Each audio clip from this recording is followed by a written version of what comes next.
Bonjour et bienvenue dans l'atelier pour ce nouveau projet, plus précisément pour cette nouvelle série de vidéos qui vont traiter de la fabrication de mes chaises de salle à manger. Donc il s'agit ici d'un prototype que je vais devoir valider pour lancer ou non ma série de 6 chaises derrière. Donc là c'est clairement du bois déclassé, du bois de récup. Aujourd'hui on va s'atteler à la fabrication des pieds arrière, donc qui a une forme particulière puisqu'ils ont une forme de S. Et donc pour leur fabrication, j'ai dû fabriquer un gabarit qui est ici. Donc là, ici on a le moule et derrière le contre-moule. Donc vous l'aurez compris, dans cette vidéo, je vais mettre en œuvre donc la fabrication de ce moule et de ce contre-moule, l'assemblage du pied arrière, son collage et les conséquences que j'ai pu en tirer sur cette première fabrication. Voilà. Je vous souhaite un bon visionnage.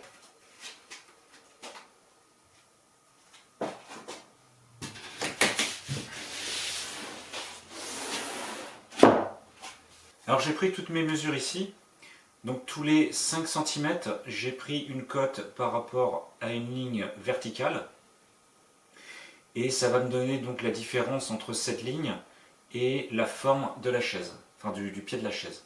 Voilà. Donc dans un premier temps, je vais tracer cette courbe ici sur ce morceau de bois que je vais découper ensuite pour fabriquer le fameux gabarit. Je me suis fait une référence ici avec la scie plongeante parce que ce bout de bois là je sais pas où il a trop traîné, donc là je me suis fait la référence. J'ai mesuré donc la hauteur de ma chaise qui est de 1050.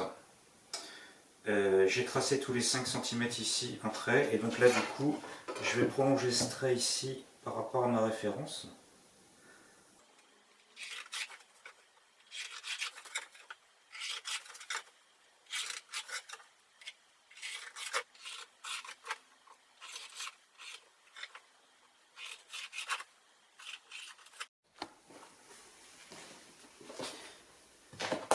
Alors on part du début, donc ici j'ai 0, à 50 j'ai 0 aussi, à 100 j'ai 0,6, donc je trace quand même bien que ça, pas de grosses conséquences. À 150 j'ai 3,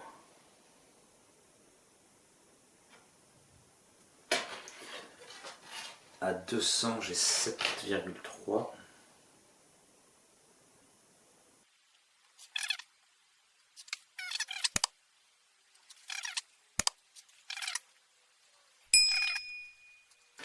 ça fait longtemps que je n'avais pas utilisé mon gabarit CMT ici. Donc ce que je vais faire, c'est que je vais rejoindre tous les points ici de la forme avec ce gabarit là. Je vais en profiter pour mettre les vis dedans pour pas qu'ils bougent. Je vais tracer et ça me permettra ensuite de pouvoir découper. Ce qui est pratique avec ce gabarit là, c'est qu'il va vraiment suivre les traits et puis avoir une courbe harmonieuse sur toute la longueur. Je préfère mettre toutes les vis parce que ça va me permettre d'avoir un appui suffisant. Tout à l'heure, quand je vais passer à la défonceuse, je vais m'appuyer sur le gabarit pour usiner proprement le morceau de bois ici. Voilà. Donc si jamais je laisse mettons 2-3 trous sans vis, quand je vais appuyer dessus, ça va venir bouger ici. Voilà, donc, je perds un peu de temps, mais bon, comme d'habitude, hein, je ne suis pas payé pour ce que je fais. J'ai le temps.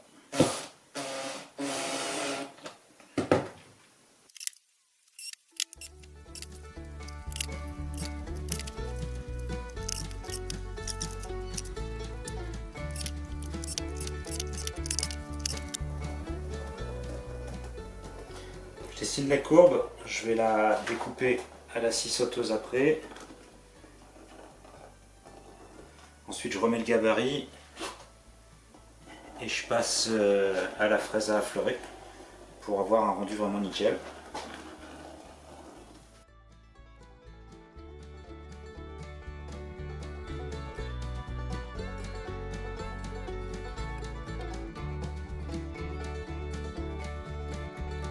Bon, j'ai essayé de rester vraiment au plus près du trait à 1-2 mm, enfin du trait de scie sauteuse.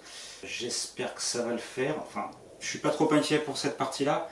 C'est le contre-moule qui va être un peu plus pénible. Puisque du coup j'ai plus de repère. Vu que mon repère est de ce côté-ci. Donc, bon, je vais déjà passer celui-là à la défonceuse sous table avec la fraise à copier. Donc je vais réinstaller mon gabarit ici. Donc là ça devrait le faire nickel. Et ensuite j'essaierai de faire au mieux pour cette partie-là. Pour que ça vienne vraiment épouser.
Alors la partie inférieure du moule, c'est bon, c'est terminé. Maintenant, ce que je vais faire, c'est que je vais m'attaquer au contre-moule. Même principe. Je vais rigidifier un petit peu l'ensemble avec ici 2 plaques OSB pour faire l'épaisseur. Ça aura une épaisseur finale de 64 mm. Je vais coller tout ça, je vais mettre en serre, et puis pour la suite, on fera un essai.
Alors je viens de découper ma planche de bois, donc ça va être un prototype, hein, déjà le premier fauteuil.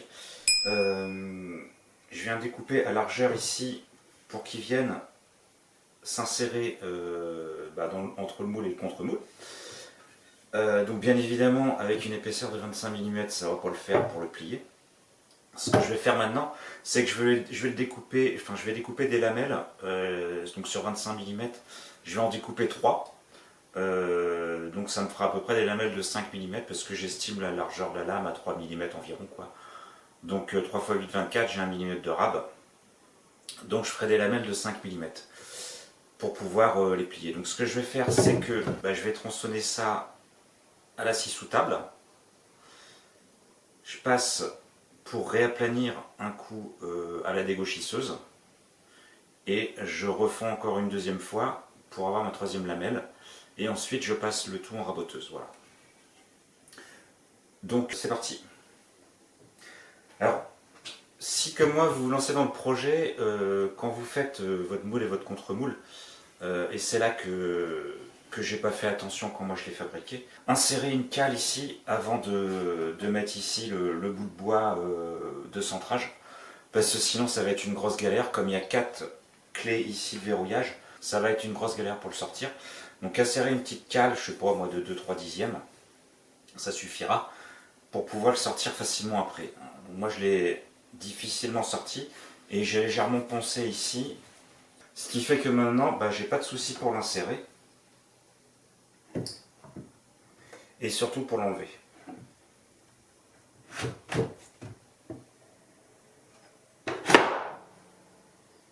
Voilà.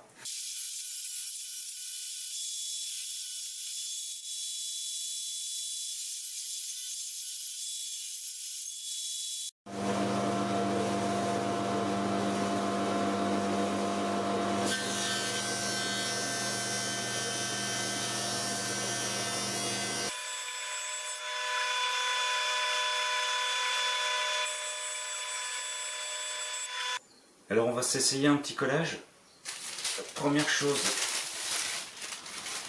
papier cuisson au fond pour pas que les bouts de bois collent sur le moule, parce que sinon ça va être chiant. J'ai ici mes 6 couches, en tout 30 mm. Je vais en coller les faces, je vais les empiler et ensuite on presse. Allez, c'est parti.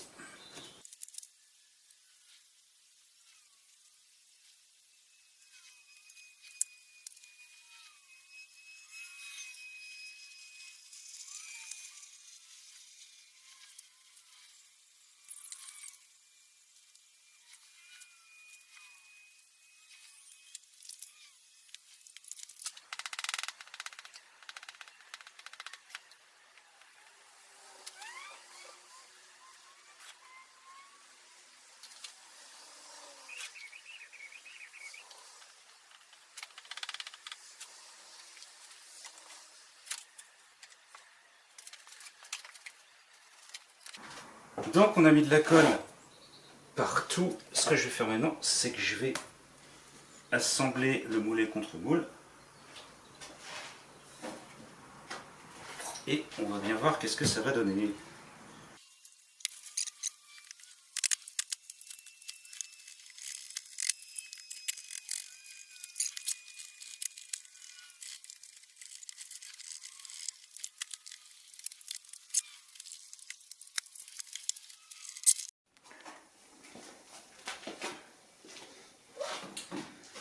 Bon, on est le lendemain, je vais enlever les serre-joints. Alors, j'ai interverti les serre-joints ici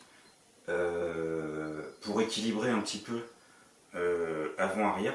Bon, j'ai fait ça hier, mais vous étiez déjà parti. Donc du coup, on va démêler ça aujourd'hui.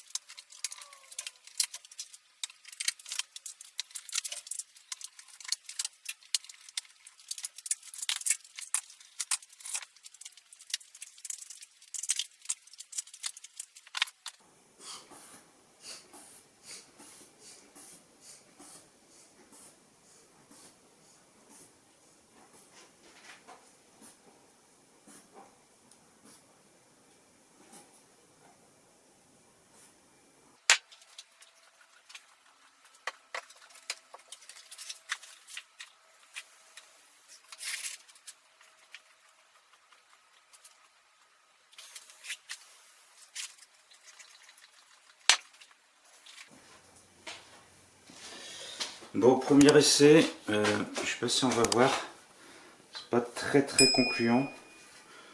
Voilà, ici il y a vraiment une fente là, donc le bois a trop travaillé. Et de l'autre côté, ouais, on a pareil ici.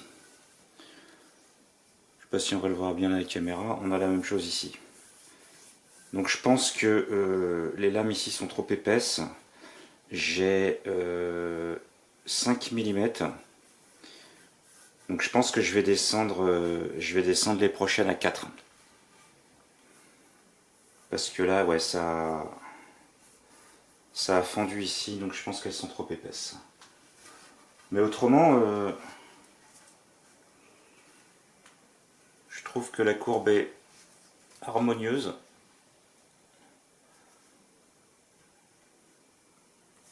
Donc je vais faire un essai, essai suivant avec des épaisseurs de 4 mm.